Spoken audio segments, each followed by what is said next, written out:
know, Tom Benson, have you been keeping up with what's going on in Puerto Rico at all after this storm?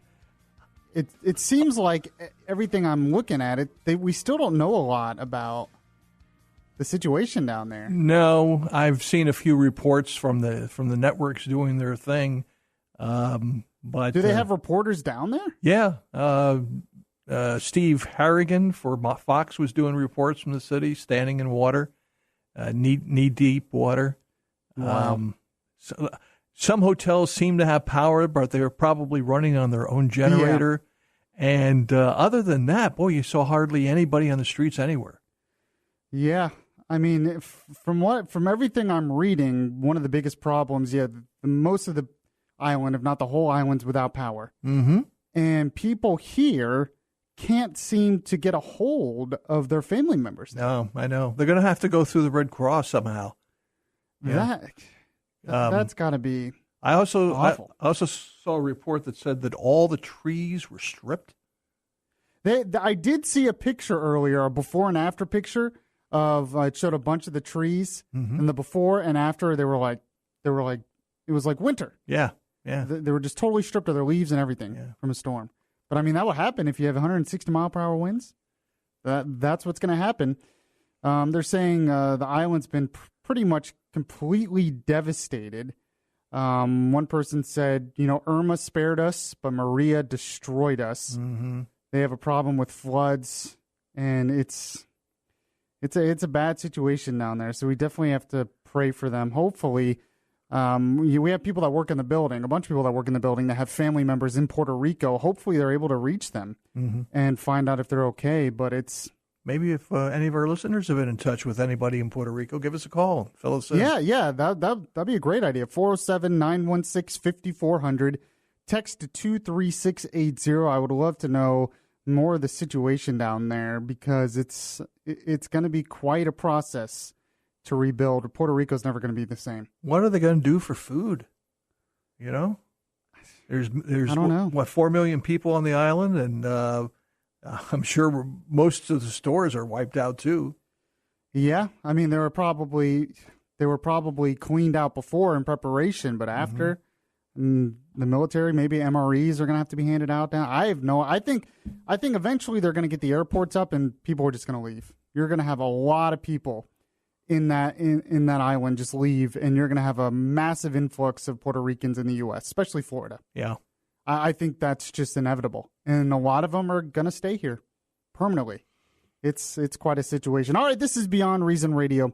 I'm your host, Michael Yaffee, the voice of reason in a world that is beyond reason. We are on until 10 p.m. tonight, right here on News Radio 102.5 WFLA. If you miss any of the show and catch the podcast anywhere podcasts are available, we're on Facebook Live as well. You can just like the Beyond Reason Radio Facebook page. If you have any comments on anything we're talking about, you can call 407-916-5400, or you can text to 23680. And there's a whole bunch of different stuff that I could get into tonight, Tom Benson. And by the way, we have producing tonight, Tom Benson, as usual. How are you, Tom? I am fine. I am a little weary of all this stuff that's going on in the world, Really? Well, the disasters is one thing. You can't, those are acts of God, supposedly, so you can't really do anything about that. But the confrontation between the left and the right, it just goes on and on and on. And so much of it is, as I say, beyond reason. Yeah. It's just ridiculous. Unfortunately, the show is probably not going to make you feel better in a lot of ways, unfortunately. I'm up for it. We'll see because I want to get into something that's been on my mind recently, and it kind of started it actually started with the morning show this morning because Bud had a story about a school that did something pretty crazy. And we keep hearing these stories about education in this country and crazy things that are going on in our educational institutions. And mostly it's college, but we're finding more and more stories where it's middle school and high school and grade school and all this stuff. And I'm going to talk about whether this is a problem and what to do next, or whether this is all anecdotal and we really don't have much to worry about. And you can comment on that as well. 407-916-5400, text 23680. that'll be kind of the theme of this hour, Beyond Reason Education, because there are definitely some examples. I'm going to go over one story from a middle school, which is actually here in Florida, in Hernando County. I'm going to go over another story that has to deal with a high school, and then I'm going to go over another story that has to deal with college. And then I'm going to tie it all together and talk about why this is a problem and the effects of all this in our society and why it really needs to be fixed. But first, let's go over this story of the middle school. In Hernando County, Florida, at Fox Chapel Middle School, a teacher was fired after giving students an assignment district officials felt was not appropriate. Now, I actually have the audio here from the local ABC affiliate down there, and they actually talk about it. So go ahead and play that for me, Tom Benson. A Hernando County teacher fired and parents outraged tonight over a classroom assignment that introduced middle school children to some very adult topics. ABC Action News reporter Maricela Burgos live in Hernando County with the details on this. Maricela? Here's a copy of that assignment. How would you feel if your son or daughter was given this list of questions? I spoke to a mom and daughter who say this was way too inappropriate. Earlier this week at Fox Chapel Middle School, 12-year-old Tori Drew says her teacher handed out an assignment that students questioned. I thought it was very inappropriate. I thought some of them were racist. I thought some of them were sexist. I thought it was completely intolerable. The extra assignment asked students a list of questions about their comfort. How comfortable are you if you see a group of black men walking to you on the street? See a group of black men walking to you on the street. That's completely inappropriate. In no world whatsoever is that okay to question a child on. District officials saying, quote, in no way does that assignment meet the standards of appropriate instructional material. There were children that were saying, this is wrong. Why are we doing this? Does this have a reason? She was going, yeah, this is kind of wrong. Maybe I should take it back. Tori says she got the questionnaire in her 7th period Leader in Me class, where students were learning how to accept differences in others. Kids were asking if they could show their parents. She was like, no, don't show your mom. Don't take that home. I'm taking it back up.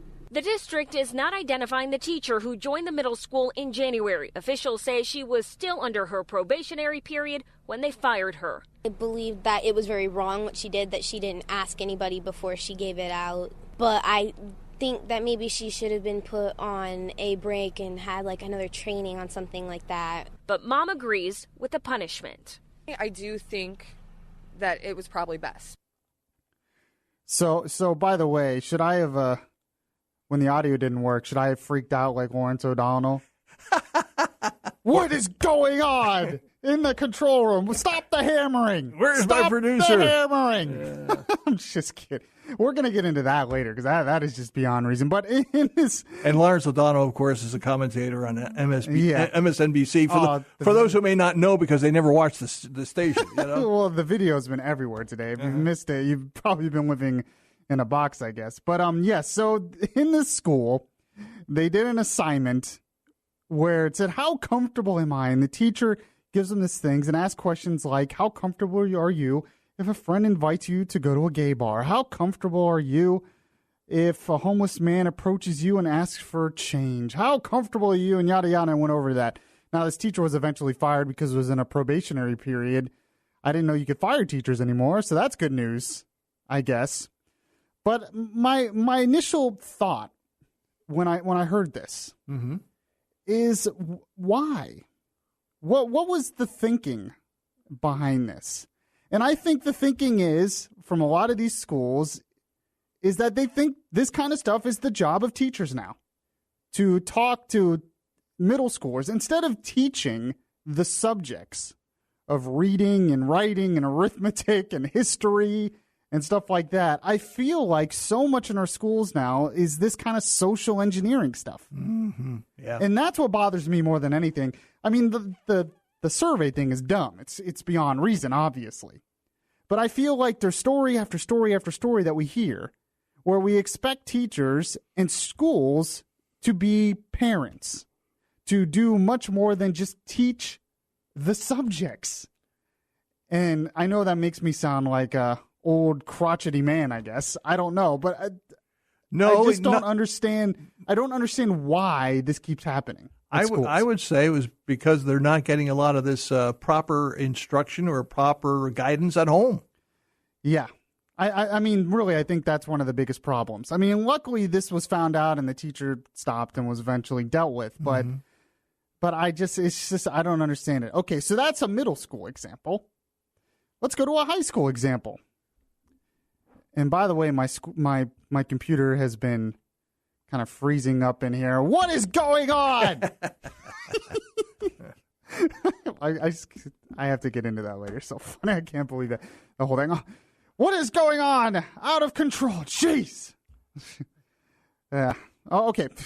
Where's engineering? Stop the hammering. He yells that 10 times in that whole thing. Okay, here we go. This is from ToddStarnes.com. This is a high school example.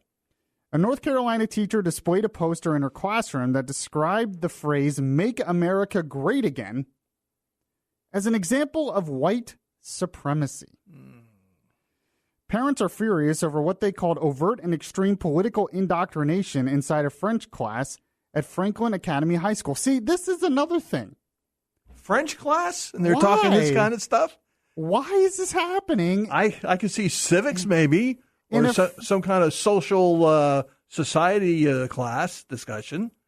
Yeah, I mean, it shouldn't happen at all, obviously. But, yeah, when you're in a French class, the teacher thinks that it's her responsibility to, I guess, do some kind of social engineering.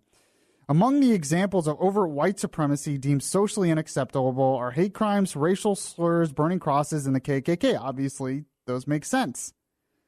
But then it said, it said Eurocentric curriculum, English-only initiatives, police brutality, and police murdering people of color. Of course, so it's putting forth that narrative. It says other examples of covert white supremacy include the denial of white privilege, denial of racism, claiming reverse racism, celebrating Columbus Day, and cultural appropriation. So there's an example from a high school of Beyond Reason education. So we have one from a middle school that was in Florida, one from a high school that was in North Carolina, and then we had one from a college, which I wish I could pull up, but my computer is completely What is frozen. going on? What is happening? So we might have to get that out of after the break. But there was a story of a college as well. Talking, it was the same. Let me see if I can pull it up here. Well, I was telling you earlier about the University of Pittsburgh, where the some student association there is petitioning the administration of the university to unarm all the campus police, take their weapons away, and to ban city police from Pittsburgh from being on campus at all. So that's another great example. So that you have a college group there that wants to get rid of police, which that is beyond reason to me. What happens if there's a mass shooting, which is entirely possible? Call Black Lives Matters and Antifa. They'll come in you and... think Antifa is going to come and stop a mass shooter? Please. Those spoiled rich kids. Yeah, they ain't going to do that's right. anything. They're all busy down in Puerto Rico and also in Houston, helping them get back on their feet. Oh, yes, I'm sure. Yeah, I'm sure that's exactly what they're doing. Yeah. So, yeah, that's a great example of a college. But this is the story. I'm having to pull it up on my phone now, by the way, because the computer isn't working. I know. How dare I? So here it is from Fox News. So-called white privilege checklists continue to surface at campuses across the country. Mm-hmm. And in some cases, professors even ask their students to survey the list for extra credit. The College Fix reported Tuesday that students in a sociology class at San Diego State University were offered extra credit for completing the checklist with a corresponding list of questions. The checklist, however, has popped up at universities across the country, presenting students with variations of 20 different scenarios in which they are to place a check next to the privileges that apply to them. Place a check next to the privileges that apply to them because they're white. This racial divide, man. Some people just have too much time on their hands. I think most people, white, black, red, orange, green, whatever, are just trying to get through the day. Well, yeah, most people in college are just trying to learn about their subjects, and trying to get through college and get an education so they can get a decent job and take care of their families and take care of their lives. You're exactly right. It is just amazing how we are being ripped apart by so many in this country for that purpose, based on race. When most of us no matter what race you are, most of us in everyday life in this country get along just fine. We do. But we're being taught not to. And this is an example. It says, presenting students with variations of 20 different scenarios in which they are to place a check next to their privileges that apply to them.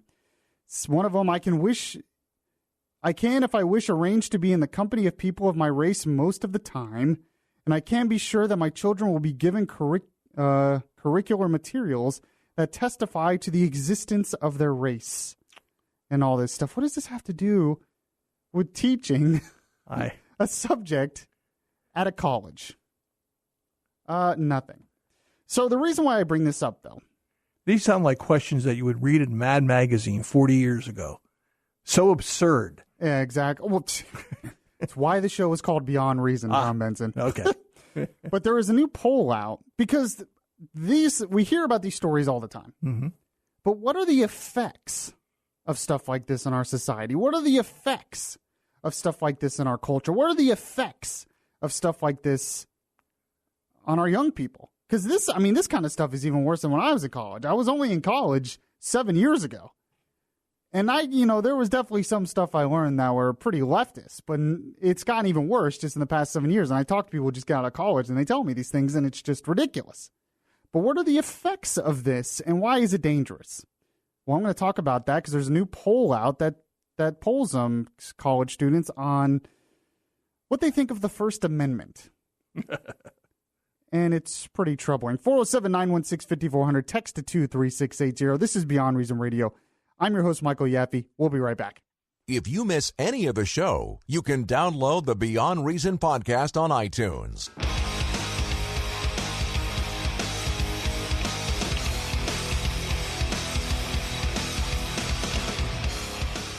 The voice of reason in a world that is beyond reason is back now. So in the last segment, I went over some stories of what I call beyond reason education. I gave one example in a middle school, one example in a high school. We gave a couple examples in colleges where they're basically social engineering, and they're social engineering to the left. And they're basically, a lot of times, they're teaching that if you're a conservative who believes in limited government and the Constitution, if you support the police, if you voted for President Trump, you're somehow a white supremacist and should be stopped, and perhaps even violently. And that, hate speech should not be allowed. And I wanted to talk about the effects of this. What are the effects of this in the long term? What are the effects of this in our culture and why this is troubling? Now, the biggest reason all this bothers me even goes beyond politics. It's just I wish teachers and I wish schools would actually focus more on teaching the subjects like reading and history. So kids know all these leftist platitudes and social engineering, but they can't name a lot of our own history. And they know nothing about actual economics or civics. Yet they know that, police are evil. They're taught that, but they don't know the three branches of government or the Bill of Rights or how the Constitution actually works. That's the biggest problem I have. But the effects of this. In August, Brookings, John Villasiner, asked 1,500 undergraduate students at four-year colleges and universities in 49 states and D.C. to answer some First Amendment-related questions, and he found some surprising results. Said a plurality of students believe that subjectively defined hate speech is not covered by the First Amendment, and a majority believe that disrupting speakers to silence them is acceptable. Now, 1 in 5 students, so a pretty good minority, but that's still 1 in 5. Mm-hmm. 1 in 5 students even go so far as to endorse the use of violence to prevent a speaker from presenting a message they don't like. The survey results established with data what has been clear anecdotally to anyone who has been observing campus dynamics in recent years. Freedom of expression is deeply impaired on U.S. campuses. So I gave some examples of Beyond Reason education and what's going on. And it might seem anecdotal, and maybe it is anecdotal. But then you actually have a survey here, a legitimate survey here of college students, and you see the effects of it, and then you realize maybe this is more than anecdotal. Maybe there's actually a problem here. So the survey found that a plurality, 44% of undergraduates, do not believe hate speech is protected by the First Amendment, while 39% said it was. The result was roughly the same for Democrats, Republicans, and independents. More females said hate speech was not covered than males. So 44% say, 16% don't know, by the way. Oh, I don't know. 44% say it's not covered. Now, who defines hate speech? I wonder if they ever think about that. Who defines hate speech? Hate speech is anything that doesn't agree with what I think. Exactly right. So the study goes on. The study asked another question here. It gives an example and asks a question. It says a public university invites a controversial speaker to an on-campus event. The speaker is known for making offensive and hurtful statements. A student group opposed to the speaker disrupts the speech by loudly and repeatedly shouting so that the audience cannot hear the speaker. Do you agree or disagree that the students' group's actions are acceptable? 51% agree. 49% disagree. So you have 51%, over half, think that it's okay. So a speaker goes on a college campus. He says something that might be offensive and hurtful to some people, basically something you disagree with. Once again, you have to define who defines what's offensive and hurtful. Mm-hmm.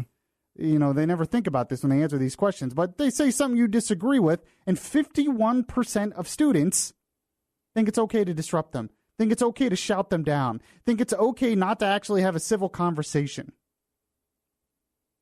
How are we ever going to move on in politics in this country if this is where we are?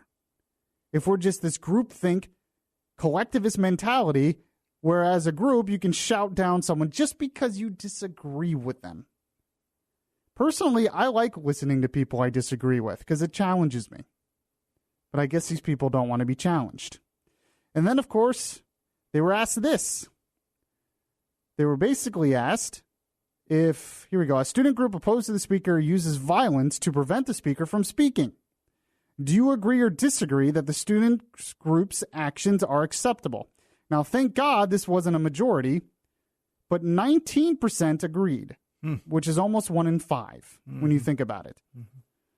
While, you know, that's definitely still a minority, that's a little too big of a minority, I think, and we're seeing with Antifa and other things on college campuses that this is a problem. So we definitely have an issue of what's being taught in schools in this country. We definitely have an issue where, we're taught about all this social engineering stuff. We're taught about hate speech and how make America great again is white supremacy. But then we're not taught about how the First Amendment actually works, how the First Amendment was meant to protect speech that we disagree with. And we wonder why this is happening. It's happening because of those other stories I just mentioned of education in this country. In the next segment, I want to go over a very extreme example, but, well, actually, I don't even know if it's that extreme, to be honest. There was a professor who was on Tucker Carlson Main News, but he was on a bunch of other things. He says he's a member of Antifa. Mm-hmm. And what he says, and he's teaching his college students this, is pretty beyond reason in itself, but it's very informative on how they think and why this kind of ideology is spreading. So I want to go over that as well in the next segment. By the way, I will end this hour with things that made Yaffee laughy. I think we know what made Yaffee laughy today, Mr. Laurence O'Donnell. 407-916-5400, text to 23680. This is Beyond Reason Radio. I'm your host, Michael Yaffee. We'll be right back. If you heart Beyond Reason Radio, listen to the Beyond Reason Radio podcast on iHeartRadio. Just download the iHeartRadio app and search Beyond Reason Radio. This is Orlando's Smart Talk Radio. Beyond Reason Radio continues now. Welcome back to the show, everyone. This is Beyond Reason Radio. I'm your host, Michael Yaffee. We are on till 10 p.m. tonight right here on News Radio 102.5 WFLA. If you miss any of the show, you can catch the podcast anywhere podcasts are available. Don't forget to send me a friend request on Facebook. Search Michael Yaffee. Send me a friend request. I will accept it, or like the Beyond Reason Radio Facebook page, or you can follow me on Twitter at Beyond Reason R. So in this hour, we've been talking about some Beyond Reason education in this country. Gave an example of a middle school, high school, college that basically have been teaching some crazy stuff. And the effects of that, which is you have a majority of students, according to a survey, that they don't believe the First Amendment protects hate speech. Of course, who defines hate speech? I mean, that depends on the person, usually, which is the problem, which is why the First Amendment is there. Because if you start going certain speech is banned, well, then who defines that? Usually the government or the mob, and that creates problems. So I wanted to give an example. By the way, I'm not necessarily saying we should fire all these teachers we disagree with. I'm not one of these people that believes that, because, you know, then a conservative says something and then we should say we should fire them as well. I want to actually battle these people in the battleground of ideas. I want to actually debate them and expose them for who they really are, rather than just react and fire them. That being said, there was another great example of Beyond Reason education. This guy's been making headlines lately. He's a professor at John Jay College, which is he's actually a criminal justice professor, which is Professor Isaacson. Yep, Professor Mike Isaacson. Mm-hmm. He's someone who justifies Antifa, kind of claims he's part of Antifa, and he also says he's an anarchist communist. Aha. Which is interesting. Anarchism and communism don't usually mix. They say they mix, but usually you need a giant state to put forth communism. They like to pretend like that you don't, but yeah. But he actually got some attention recently because he was on Tucker Carlson's show on Fox News, and he was talking about why he thinks it's okay for Antifa to go to these college campuses and basically stop groups and speakers they disagree with through violence. And he justifies it.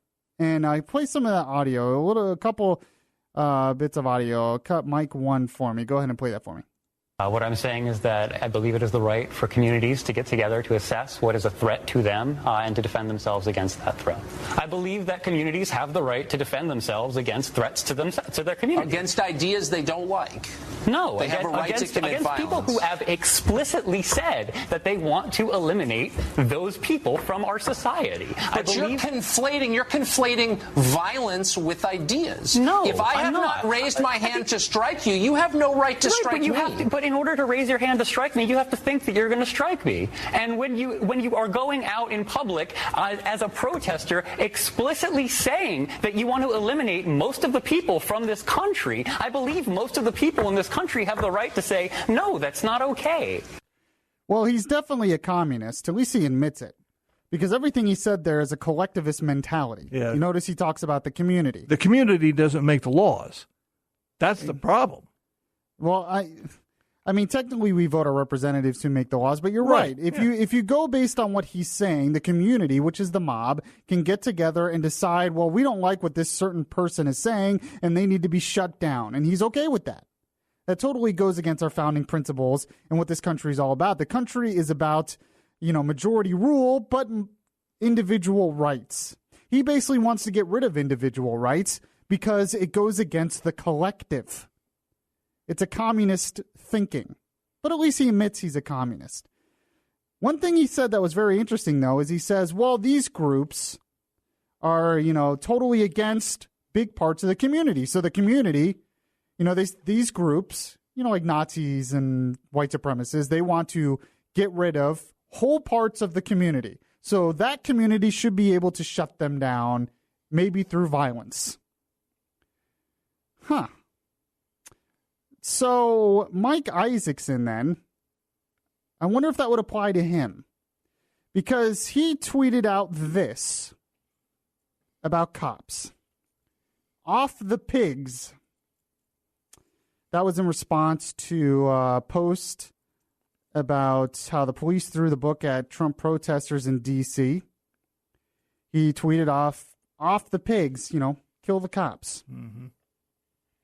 He also tweeted this once back into, earlier this year.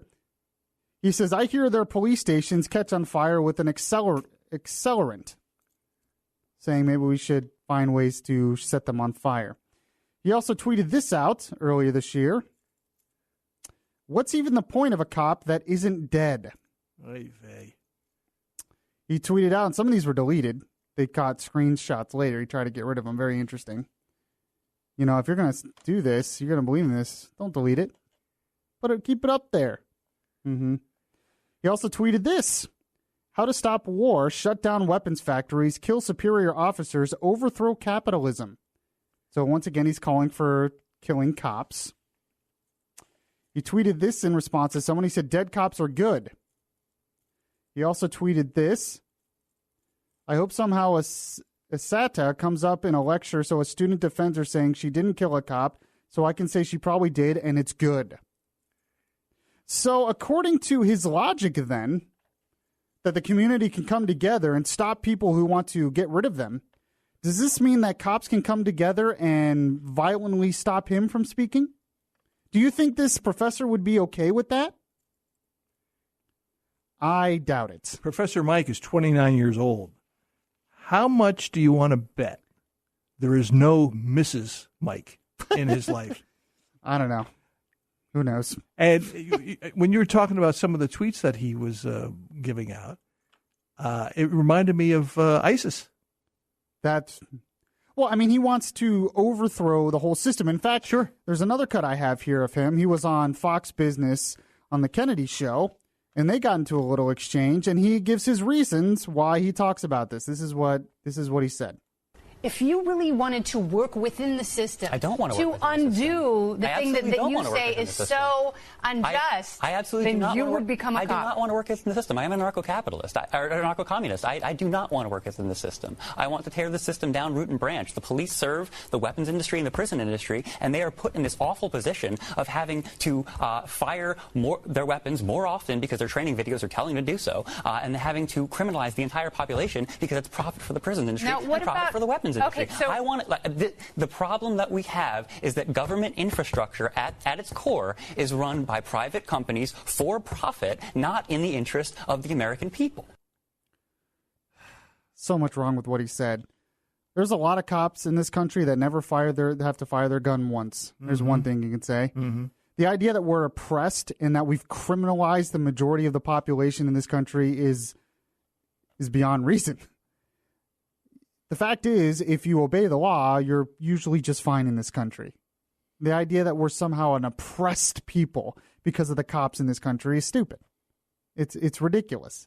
If you look at the actual stats of how many people are abused by cops in this country, it's very, very, very small. You have much more of a chance of getting into, say, a car accident than being abused by a cop in this country. And being killed by a cop, it's even less of a chance.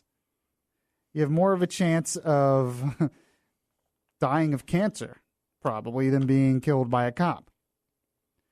So that's why his ideas are not really going to fly with a lot of people, because they go in their daily lives and they're like, I'm not oppressed by cops. And most of these cops are just everyday people, and they don't want to kill people. They're just everyday Americans like us who are trying to get the job done. But according to his logic, this is a guy who thinks that the community should be able to get together and violently stop someone who wants to get rid of parts of the community. So this guy wants to get rid of cops. He wants cops, especially superior officers, to be killed. Does that mean a community of cops can get together and violently stop this professor? According to his logic, yes. That's the problem with this communist collectivist thinking by professors like this. Because this country is about individual rights, where even he has the right to say the crazy things he does.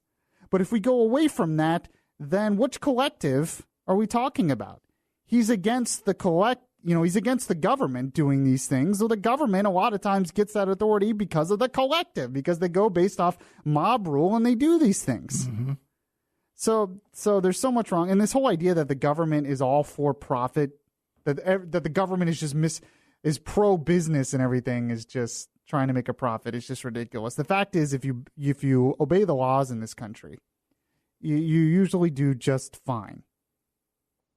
407-916-5400, text to 23680. I thought I would debunk a little bit of what he's saying, some beyond reason education, but that goes to why people think that. So if they hear professors like that guy, of course they're going to think, oh, well, yeah, hate speech should be stopped because it's what's best for the collective.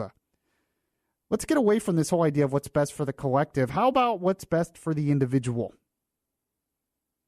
That's what this country was founded on. 407-916-5400, text to 23680. I'm going to end the hour with things that made Yaffee laughy. We're going to have some fun. This is Beyond Reason Radio. I'm your host, Michael Yaffee. We'll be right back.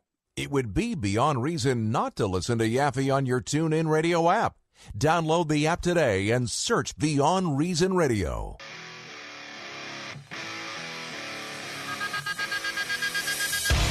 The conscience in your ear telling you the difference between right and wrong.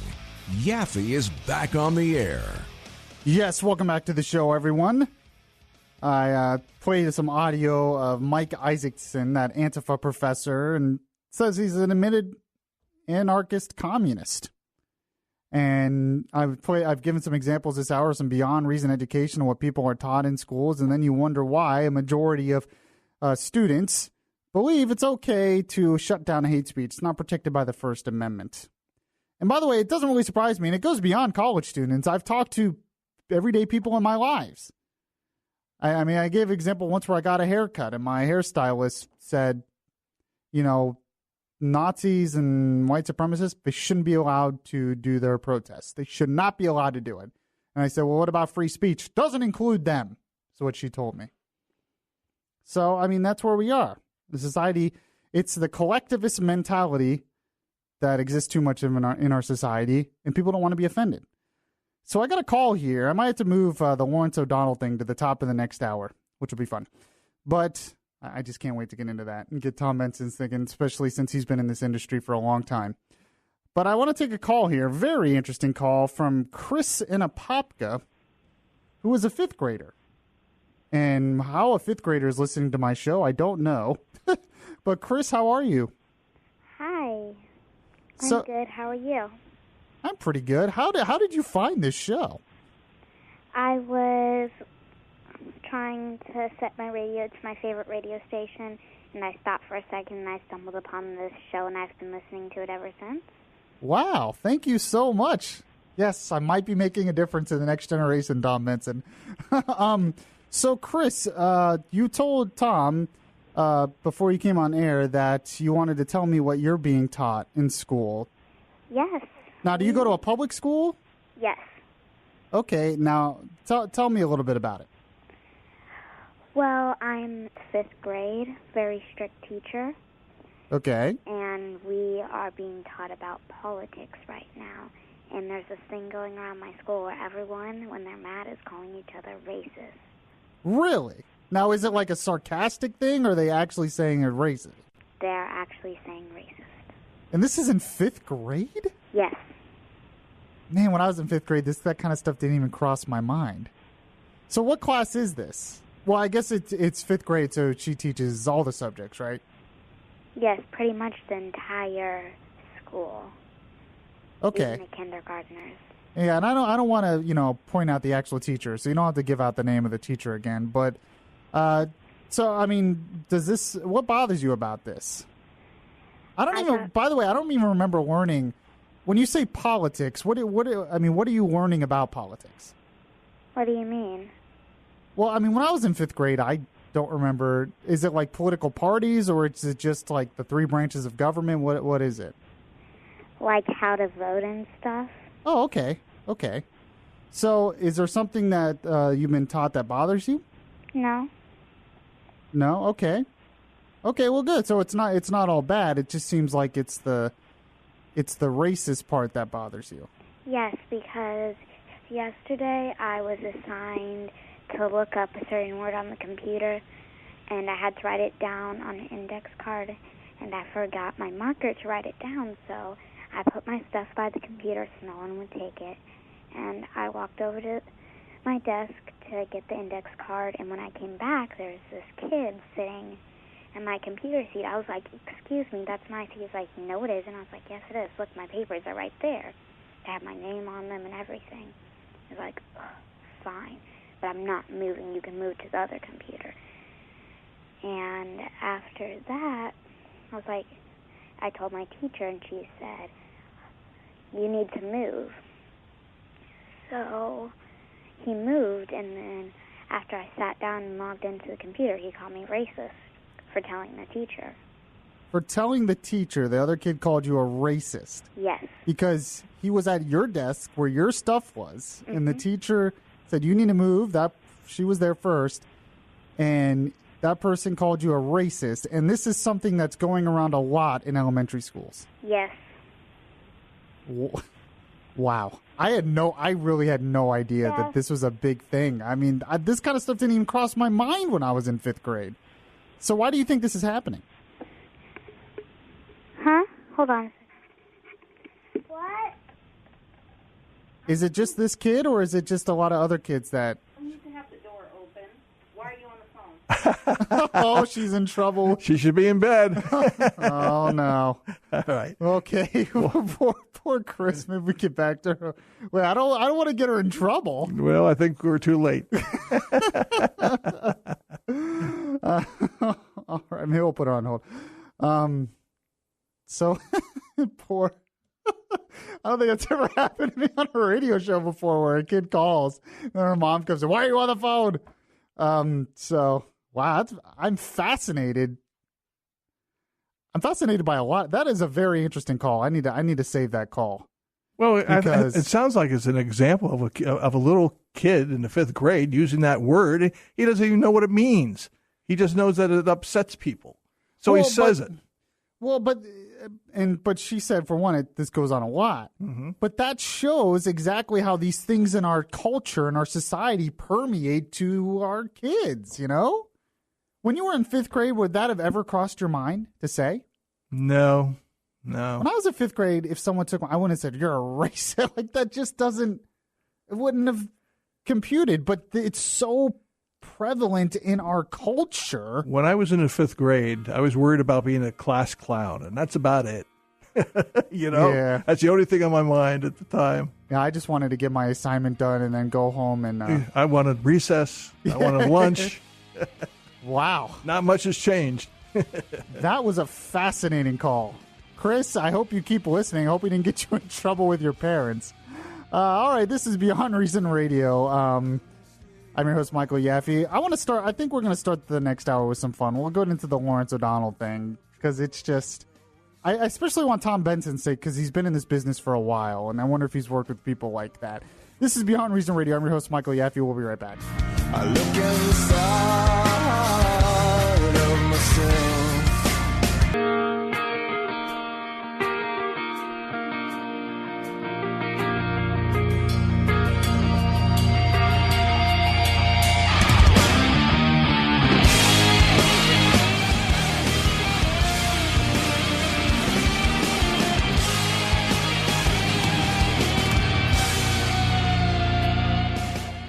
Stop the hammering!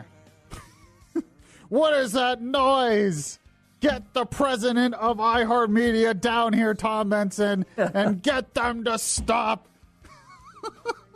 I wish I could play the whole thing. Obviously, I can't, because it's like 8 minutes long. And there's some nasty words. There's cussing, all over it. By the way, this is Beyond Reason Radio. I'm your host, Michael Yaffee, the voice of reason in a world that is beyond reason. We are on until 10 p.m. tonight. If you miss any of the show, make sure to catch the podcast anywhere podcasts are available. Had an interesting last hour if you missed it, so check that out. We're on Facebook Live as well, Beyond Reason Radio. I wanted to get in. This was going to be one of my Yaffee Laffy things. Let's just play the laugh. We're going a little out of order here. I'm in this kind of mood, I guess.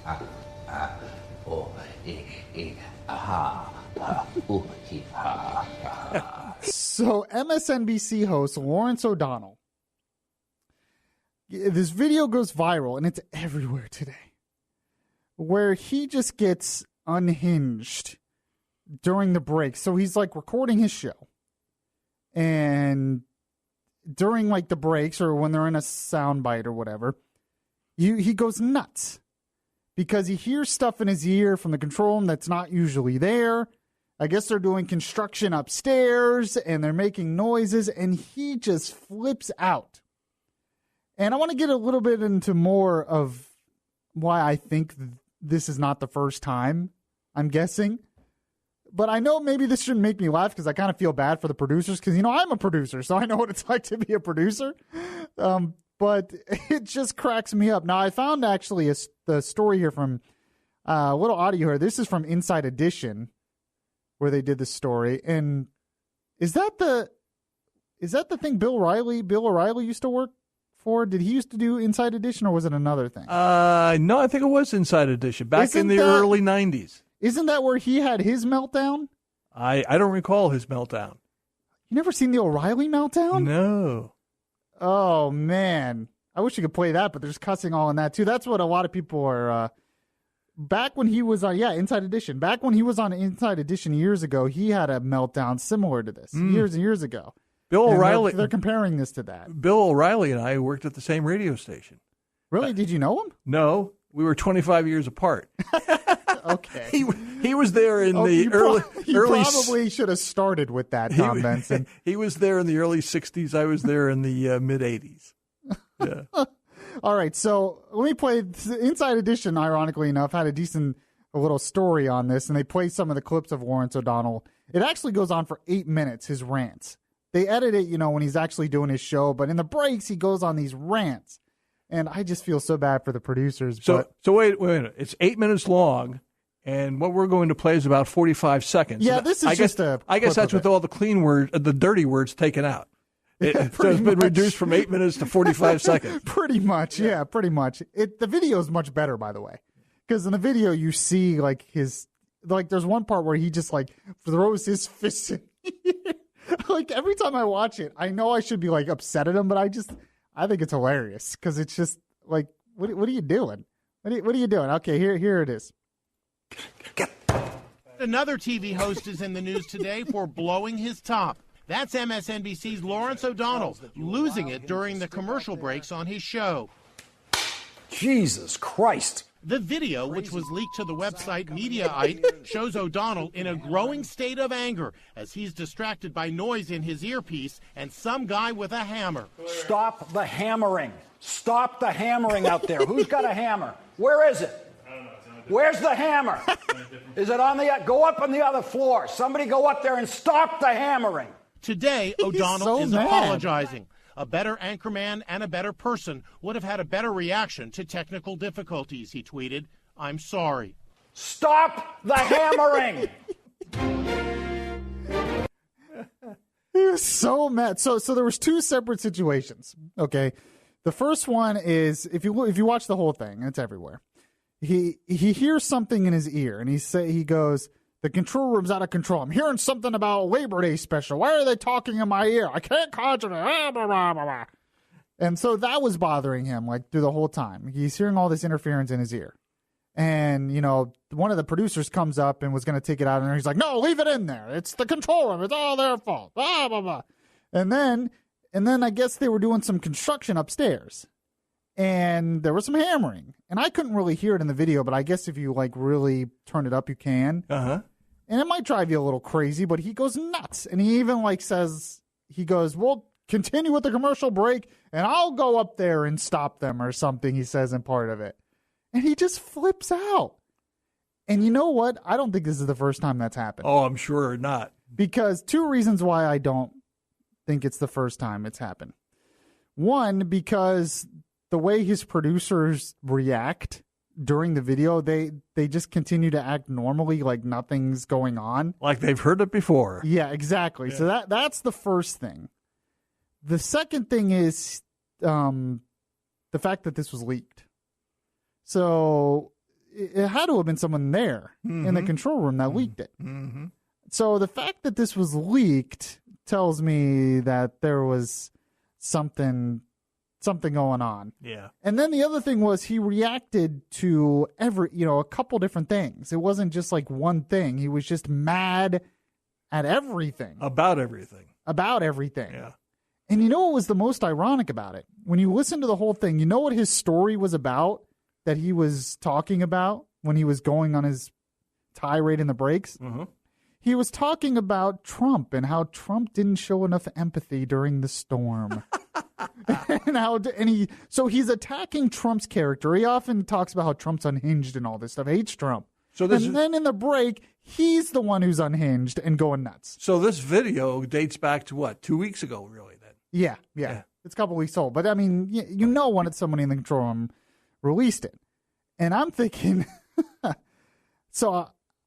as a producer, this kind of hit me even more because luckily I have never had to work with someone like that. Believe it or not, Bud is not like that. Bud is never. Bud, he can be anytime you work with a talent, okay, he gets intense, and you work with people on a daily basis. There's going to be times where things don't go right.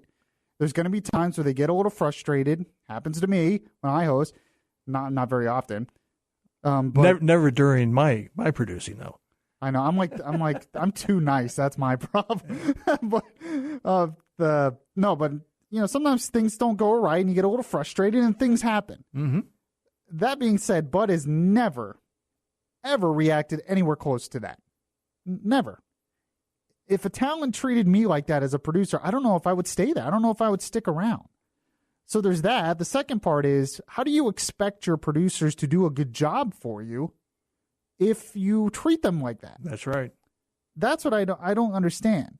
I think that's just who this guy is. There was another part where he was complaining about one of the sound bites wasn't edited right, and this is why I do it a certain way, and screaming and yelling, and it's just like, come on, dude. And it's like, it was little stuff that was obviously a technical difficulty, and that's what he said in his apology. I should have been less upset at it's just a technical difficulty. And that's why you record things, because if it doesn't go right, you have the luxury of making it right. Yeah, I believe this was recorded. Mm-hmm. I don't think this was live. Yeah. I've had a couple conflicting reports on that. But well, unless there's breaking news, Bill O'Reilly was always pre-recorded. Right. Yeah, some of these shows, they're pre-recorded. Yeah, and the pressure of live news, it can get even worse. But, we actually had a situation similar not too long ago. We were in the smaller studio right across the hall, mm-hmm. and they were doing construction in this studio, and it was making noise, and it was kind of annoying. I'm pretty sure Bud nor I reacted anywhere close to this guy did. I don't remember Bud saying, "Stop the hammering, stop the drilling." No, we asked the guy, hey, do you have to do this right now? Maybe you could wait till 9:00 when the show's over. So, that's how you react like a sane person. You react like a human being. Sure. You don't react like that. So as someone who's been on both sides, mm-hmm. talent mm-hmm. and producer, mm-hmm. that kind of stuff really frustrates me. But it also just makes me laugh because it's like, dude, why are you so mad at something so small and insignificant? There are people who are in this business who are perfectionists. And if they don't think something's going their way, they have a tendency to become unhinged. In the radio business, back in the day, you'd have people who would throw carts against the wall and put a dent in the soundproofing, or you'd have somebody throw a coffee mug, and that was about it. They blew off the steam, and that was it. I have never been a participant or witnessed anything that goes on for 8-9 minutes. Well, that's what I was going to ask you, because you've been in this business a lot longer than I have. And I was going to ask, have you ever worked with anyone like that who has done anything like? You don't have to give the name. No. You get people who get upset once in a while and they'll throw something in the control room if it doesn't go right. But you don't. Most people in this business, I would say 96% of them are professional people. And they know where the line is, and you don't go over the line. And if they are the 4 or 5% who do go over the line, they don't stay in the business very long. Yeah, I've heard, because I'm lucky too. I've never had. Are you playing with a fidget spinner? I am. I can hear it. You can stop the fidget spinner. I'm just kidding. No, but I've heard horror stories from other people, but I've never actually had to work with someone like that. myself. And you're right. Usually when someone's really that bad to work with, they don't stick around forever because they create problems. So I don't know how this guy stuck around forever, but I have a feeling this isn't the first time. I had a guy who worked for me years ago who at one time didn't know his microphone was on the air, and he said every expletive known to man in a string of about 7 seconds. And it was pretty bad. Wow. However, by the time I got to him on the hotline, he had already heard from his mother and his fiance. So the only thing I said to him at the time is, well, there's not much I can add to that. And the next day he realized broadcasting was not his business, and he got out of it. Really? Yeah. Because he accidentally left the mic on? Yeah. And said a lot of things he should not have said. Yeah. Wow. I wonder what he ended up doing. Well, I'll tell you sometime what he said. Off air. No, yeah, please don't. Yeah, don't say it. Yeah, I don't even cuss. I try not to cuss that much in my life, and one of the reasons is because I don't want it to bleed over. Well, that's just it. Air. They say in this business you should always work under the premise that there's a microphone live somewhere. Right. And look at the politicians who have been burned by hot mics in the recent past. Well, yeah, and then this is an example. When there's video cameras rolling, there's always a chance of this stuff getting out there. Sure. So especially nowadays. But so I just thought that, and I was just like, what is going on? But I want to tell people, as someone who's in a similar business, I'm not in TV, I'm in radio. You know, I don't know if it's worse the higher up you go in TV or whatever, who knows. But usually the higher the market you are in, the better it is. It's the guys in the media markets and the small markets who can't handle certain things. By the time you get to the upper markets, you are a true professional, and you're at the top of your game, so to speak, and you know how to treat people. Very interesting. Yeah. So, but that doesn't go on everywhere, and I guarantee you, if Bud ever did anything like that to me, I wouldn't have put up with it. He doesn't. He's a super nice guy. Would never even come close to doing anything like that, especially around here and in radio. Most people are just laid back and good workers. All right, I want to get into something else that's a little beyond reason. Nancy Pelosi being shouted down. There's a little bit of more. I really didn't understand that at first. One way to handle those kind of instances on the air is you make it a bit. You talk about it on the radio, and that's how you get your frustration out. Yeah, it's true. You know, that's all. That's the best way to handle it.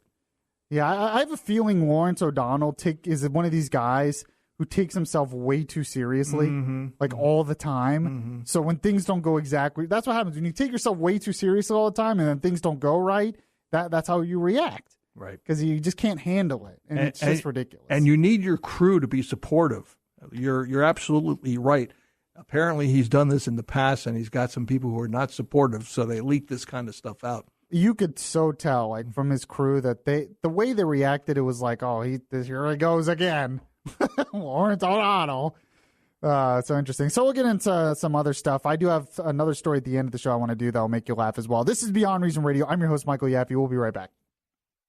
You want to listen to Beyond Reason Radio live on your smartphone? Download the Beyond Reason Radio app now. Available in the Google Play or Apple App Stores.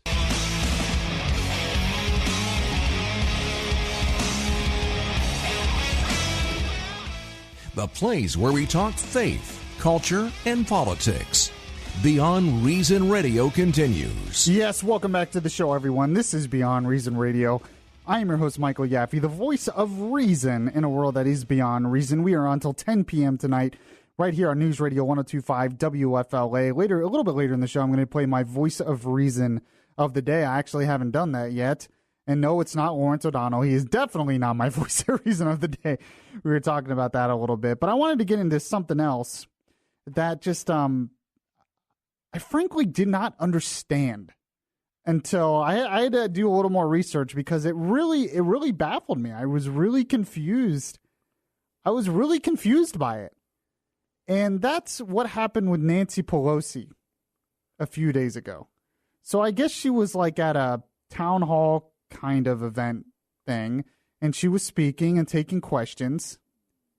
And then all of a sudden, this happens. Go ahead and play the audio for me. You've asked some questions. You've asked some questions. You've asked some questions. You've asked some questions. Okay. Thank you. let us speak.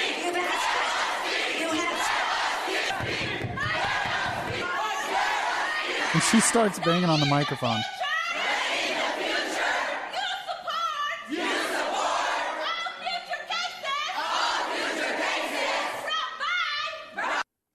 So, and that goes on for a while. Like, at first they come in. It's funny when you actually watch the video. At first they come in, and they're all, and Nancy's like, yay, look at them, the dreamers. Aren't they cute? Look at them chanting. And the dreamers turn into screamers. That's what I said. Yeah. But, so they come in and they start chanting, and then they shut her down.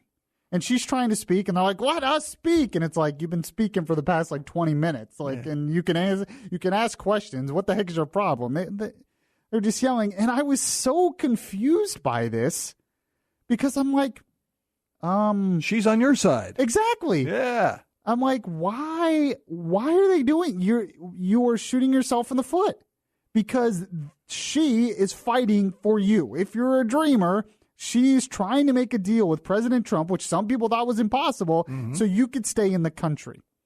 So you would think this whole group of people would be happy. But no, they're not happy. I take it this is one of those give them an inch and they want a foot scenarios. That's actually a really good way to put it. That's exactly what it is. When you watch them there, they're holding up a sign, and it says, I think it says, I had it earlier. It says something like all 11 million immigrants should stay, or something to that effect. So basically, what they were complaining about is exactly what you said, Tom Benson.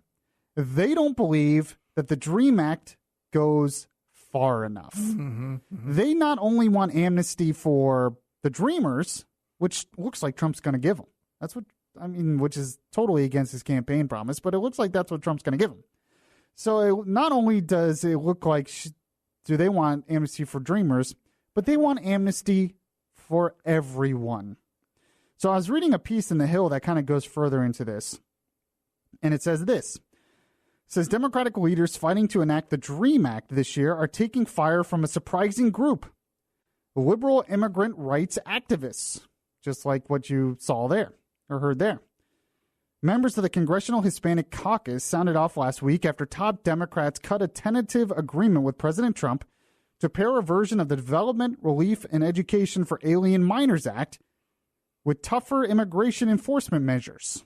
So basically, the deal was they would give amnesty to the Dreamers, but they would either have more funding for the wall, or enforce the border more, or ICE would deport criminal illegals more. You think that would be a good deal, but it's never good. This is why it's, when Trump's like, I'm gonna, give amnesty to the Dreamers, and now the Democrats are gonna love me. No, it never works that way. Well, you know what he's angling for, don't you? Well, they say he's angling for funding for the wall. I was thinking more of tax cuts in the future. Well, that's true, and that's coming. The tax cut. I might need to get into the tax cut issue in a future show, because that's a very interesting subject as well. Because I'm for these tax cuts are good, but there needs to be spending cuts if we're going to be doing a lot of this, and I don't think the Republicans are going to do that. So the debt's going to go up. So that'll be fun. But continue on with this piece in The Hill. It says, more recently, House Minority Leader Nancy Pelosi was heckled in her own district over the deal, with a group of young advocates urging Democrats to pass a clean DREAM Act while protecting the other 10 million undocumented immigrants living in the country.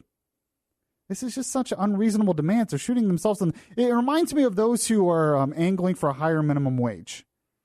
It's one thing to ask for a higher minimum wage, but they're asking for $15 an hour. Well, that's just totally unreasonable in most situations, and it just makes you seem like you're crazy. So nothing's going to happen from it. Be careful what you wish for. Yeah, so, maybe if they were more realistic. So if you got 100 people making $10 an hour, you're not going to have 100 people making $15 an hour. Right. It's going to be 50 or 75, and they're going to bring in of course, automation. Well, yeah, of course, that's usually what happens. It creates more unemployment, or it raises prices. That's what happens. But, my main point is their demands are just too unreasonable. Mm-hmm. If they ask for maybe $10 an hour, you might be able to get that to pass. But $15 an hour, it just seems crazy. But according to The Hill, in terms of the DREAM Act, it says, the episode suggests the coming debate over immigration reform will be no small challenge for the Democrats as well. Complicating matters further, the immigration activists are a multifaceted force with their own internal disagreements. Some activists have brought into the Democratic Party umbrella and agree with the need for negotiation, but others not as well.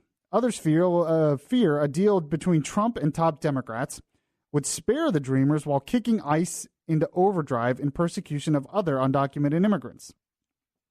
So basically, they don't want ICE to start enforcing immigration laws.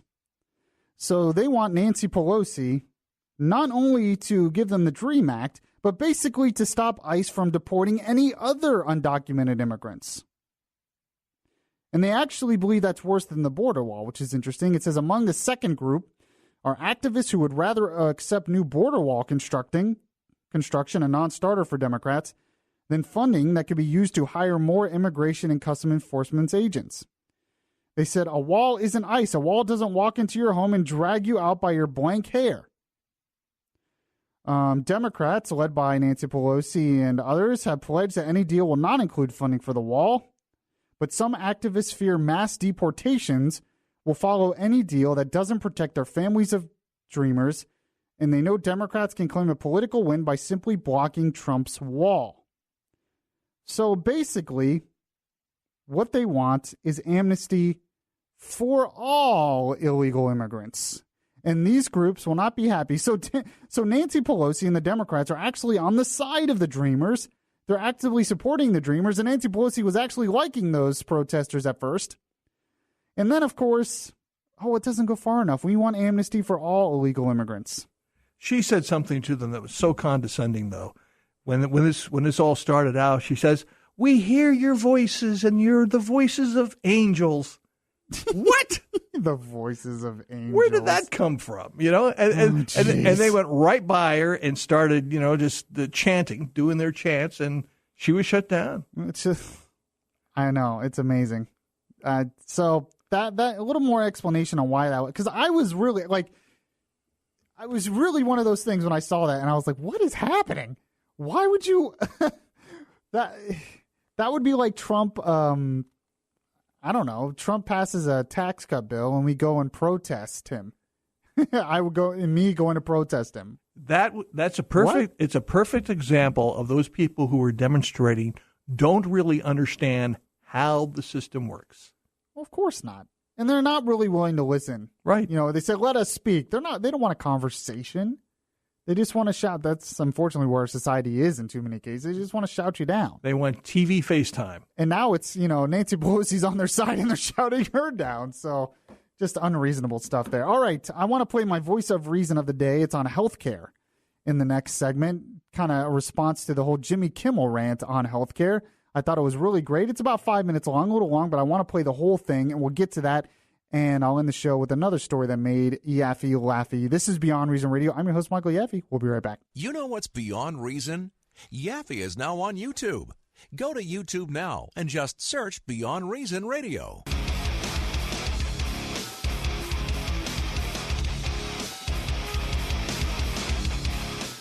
Your safe space for conservative thought, not for political correctness.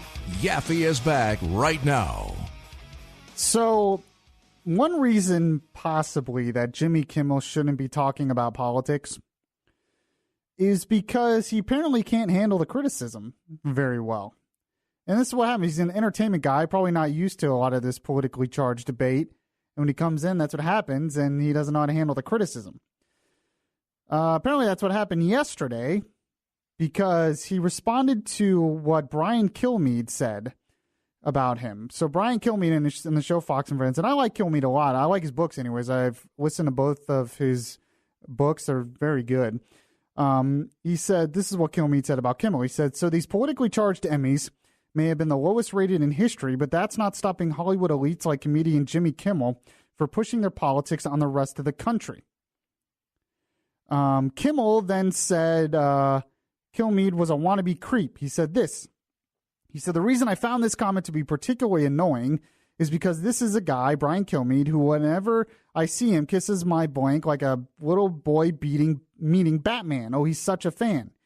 He follows me on Twitter. He asked me to write a blurb for his book, which I did. He calls my agent looking for projects. He's dying to be a member of the Hollywood elite. The only reason he's not a member of the Hollywood elite is because nobody will hire him to be one. And the reason I'm talking about this is because my son had an open heart surgery and has to have 2 more. And because of that, I learned there are kids with no insurance in the same situation. He says, I don't get anything out of this, Brian. You phony little creep. Oh, and I'll pound you when I see you. I'll pound you when I see you. So opening, to me, this shows that Kimmel doesn't do very well taking the criticism. You shouldn't be in politics if you can't take the criticism. That's right. If you can't take it, you don't dish it out. Yeah, and it turns out, according to the Daily Wire, Kimmel embellished some of the facts about Kilmeade. It says the Fox News host clarified a couple things. Kimmel made it sound like Brian asked him for a blurb just last week, when in actuality he asked him 14 years ago when Kimmel was a host for Fox Sports. The book had everything to do with sports and nothing to do with politics. Kilmeade also thanked the late night host for his solid work as a comedian and his passion for the healthcare debate. So there you go. But my initial thought was Kimmel just can't handle the criticism. But I just don't understand why this is happening on late night television. That's what gets me more than anything. Kimmel is totally entitled to have his opinion. He can have his opinion about this all he wants. Most people in Hollywood are leftists. Most people in Hollywood believe it's the government's job to make sure everyone is provided health care. And if not, the government should step in and I guess pay for it magically. I don't know. And that's fine, whatever. You're entitled. But why are you doing this on a late night TV show that's an entertainment show? I don't get it. The only thing I can say is he's trying to make noise because he's 3rd or 4th in the ratings at night behind Fallon and is he really? Colbert. Oh, yeah. Interesting. Yeah. I didn't know that. I used to like Kimmel, but I just don't get. I understand he's passionate about it, but that's not, this is saying know your role. It's not your role. Like if I'm not going to want to watch you now. Yeah. Because I don't want political, and it's not even, sometimes like for instance, Fallon, he'll do a bit kind of making fun of Trump or something, and he does kind of these sketch bits making fun of Trump. Sure. And it's funny because it's a whole comedy thing, It's fine. Comedians have been doing that forever. But this isn't even that. It's just him. It's viciousness as opposed to making comedy. And making political statements. And not, it's not about comedy. It's just him giving his political opinion. Well, you're allowed to have your opinion, but that's not why I watch a show like that. Mm-hmm. So I don't. It's just weird to me. I don't know. It's a new phenomenon in late night television, and I personally don't get it. But I found an interesting video from the Conservative Review, and it was one of the best sort of counter-arguments to Kimmel's whole argument on healthcare. And it's by a guy by the name of Nate Madden, who works with Conservative Review. He does like the Hill Brief is what they call it. And he had a little video of this. It's almost 6 minutes long, but it was one of the best arguments I heard against Kimmel. So I wanted to play this as my voice of reason of the day. So here it is. The Graham-Cassidy Obamacare adjustment plan may be working through some tough scrutiny on Capitol Hill, but it's already failed one of its most important tests, that of Hollywood comedian and late-night talk show host Jimmy Kimmel, who openly admits that he doesn't know what he's talking about.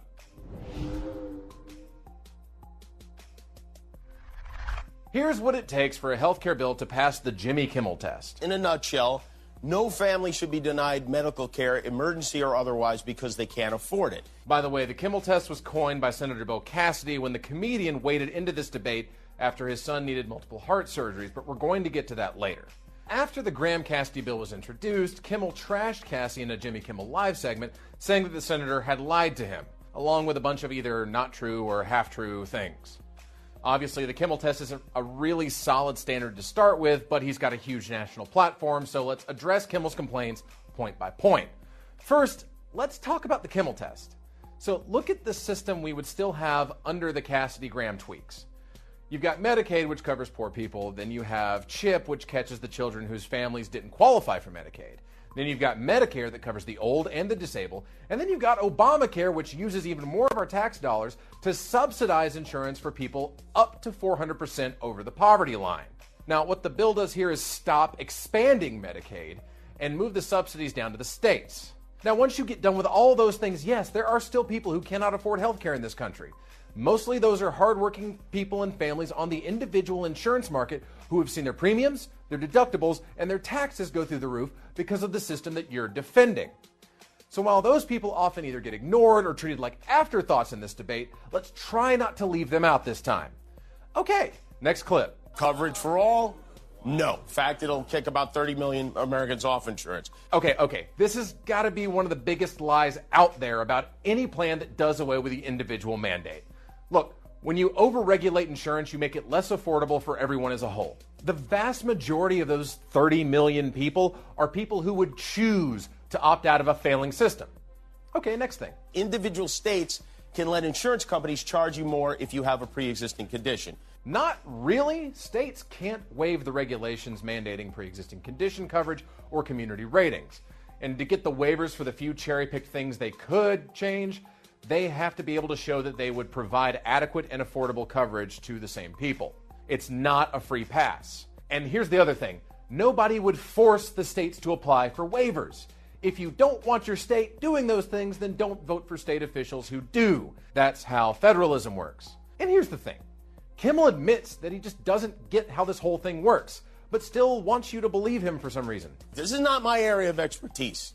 My area of expertise is eating pizza, and that's really about it.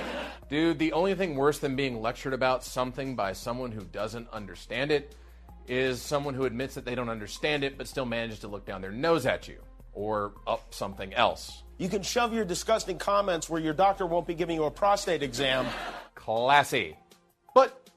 But his rant wasn't completely wrong, and we give credit where credit is due here. But they're not taking care of you. They're taking care of the people who give them money. Yeah, we'll give you that. All the repeal efforts we've seen so far this year have been designed around the insurance cartel, just like Obamacare. And finally, we get to the bogus charge that Cassidy lied. Bill Cassidy just lied right to my face. Do you believe that every American, regardless of income, should be able to get regular checkups, maternity care, etc.? Yep. So yep is Washington for nope, I guess.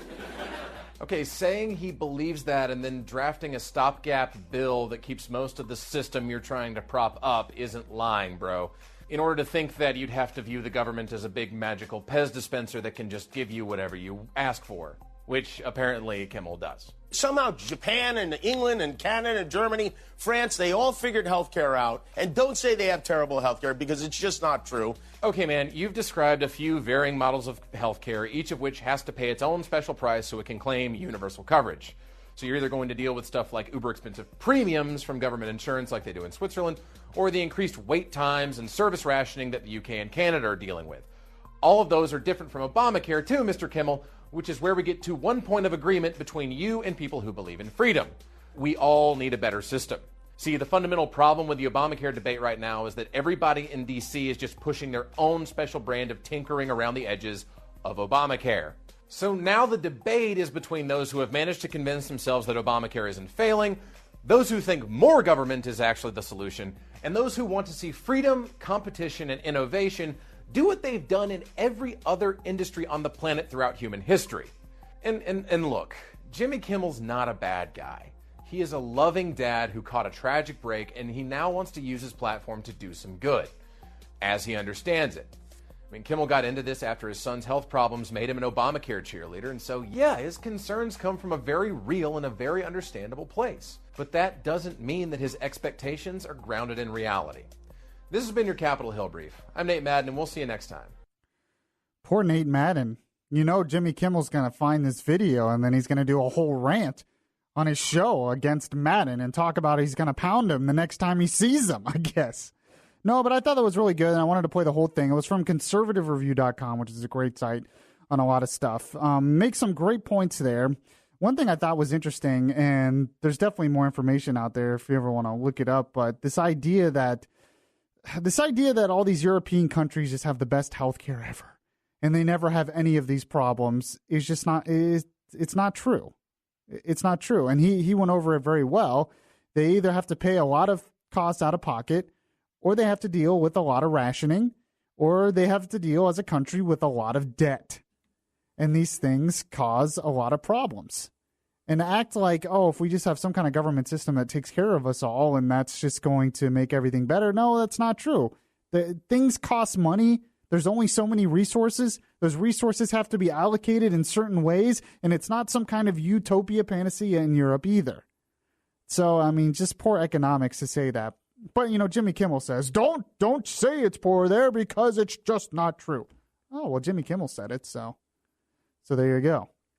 But, like I said, my biggest complaint more than anything is, I don't understand why. If you're doing, a show on a news station and you're saying stuff like Kimmel's saying, it's fine. But to go on a late-night entertainment show and do political diatribes and then call people liars and say you're going to pound them just because they disagree with you politically on an entertainment talk show, I just don't understand. He's too close to the situation. That's the problem. Well, and that's true, too. That's actually a really good point. Yesterday my voice of reason was Ben Shapiro, conservative commentator. Mm-hmm. And he even talked about, he had a daughter, or he has a daughter, who had to have heart surgery at this very same hospital Kimmel's child did. And he talks about, when I make these arguments, I never once use that example. Because if you're too close to the situation, you think that gives you authority, but it really doesn't a lot of times. Because you're too emotional to this. Exactly. Just because, it sounds great to say, I want everyone to have access to every kind of health care they can get. I mean, who doesn't want that? Who doesn't want kids to be able to get unlimited amounts of health care? I don't want any kid to ever have to die, Tom Benson. I don't want any kid to die ever. Sure. I can say that. It can sound great. But it doesn't mean anything. We're dealing with the real world. We're dealing with economics. We're dealing with resources. We're dealing with a government that's already $20 trillion in it. All these things have to come into play. And to make an emotional appeal, well, no kid should have to go through this. Well, I mean, that sounds great. But how are you realistically going to solve the problem? And he made a good point in that video there that I played the audio of Nate Madden. He was saying, even conservatives agree that something needs to change, that there does need to be reforms. We just disagree on what the reforms need to be. Mm-hmm. But just because you disagree, people like Kimmel get on and they say, well, you're unreasonable. So there you go. Entertainment, late-night television is now politics, like everything else in the world. 407-916-5400. Text to 23680. I'm going to end the show with another story that made Yaffee Laffee. This is Beyond Reason Radio. I'm your host, Michael Yaffee. We'll be right back. Subscribe to the Beyond Reason podcast today on your Stitcher app and hear the voice of reason anytime.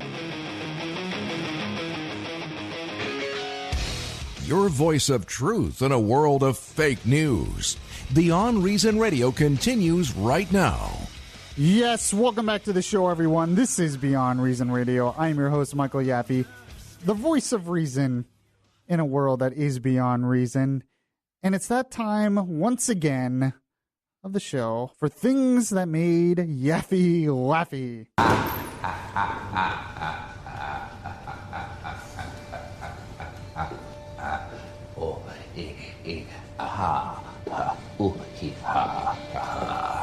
And this is actually a Florida story, of course. But it's actually really good. You'll really like this story, Tom Benson. Why am I not surprised? There's a Florida connection in most everything. Right. And this is from our buddy Amanda Prestigiacomo over at the Daily Wire. Here's the headline. Hot Florida woman makes sexy plea for restored power. Oh, yes. What happens next is exactly what you would expect. And they have a picture here where, so it says, of course, Amanda, the way she writes this is great too. It says, some of us squander those precious gifts and talents we're granted in life, but Florida women, I have no idea how to say her name, Kenise Lay is not one of them. In the wake of Hurricane Irma, Lay was one of the 370,000 souls still left without power on Sunday. Instead of waiting it out like everyone else, the hot and single Florida woman decided to use her assets. Taking to social media, she posted a video of herself in a fitted tank top and short white shorts, posing near a large sign which read, "Hot single female seeks sexy lineman to electrify her life." They have a picture here. I think it's creative. You know, it's a good way. Good way to get attention. And she is pretty hot. I'm not going to lie. And it said, and then she put as the caption, "Maybe this will work." And wouldn't you know it, by the very next day, a group of linemen restored the young woman's power. Sure. Shocking, I know, is what Amanda writes. She says, apparently the humorous and sexy poi gained the woman the attention of a local radio show. After speaking on the show Monday morning, lamenting her troubles, a group of linemen happened to be listening and restored her home's power that afternoon. Way Post had received over 1,600 shares and hundreds of comments. Now, it's a creative way of the squeaky wheel getting attention. I feel like if I did the same thing and put hot single male seeks sexy line woman to electrify his life, I feel like it wouldn't have had the... They would have avoided you at all costs. Are you kidding me? Yeah, I would still be without power right now. That's right. This is not fair, Tom Benson. I would not have gotten power after this. No, but I just think it's funny. I have no. I just want to see you in hot white shorts. No, you don't. No, you really, really don't. You do not want to see me in a tank shop in really short shorts. I would not do that. They might restore my power just so I go back inside if I did that. So, I appreciate y'all listening to me tonight. We had some fun and some serious topics as well. If you missed any of the show, make sure to check out the podcast anywhere that podcasts are available. We are on Wednesdays and Thursday nights at 8 p.m. here on News Radio 102.5 WFLA. And, well, I will catch you guys next time. Have a good weekend. So well, that nothing comes from indifference. I look inside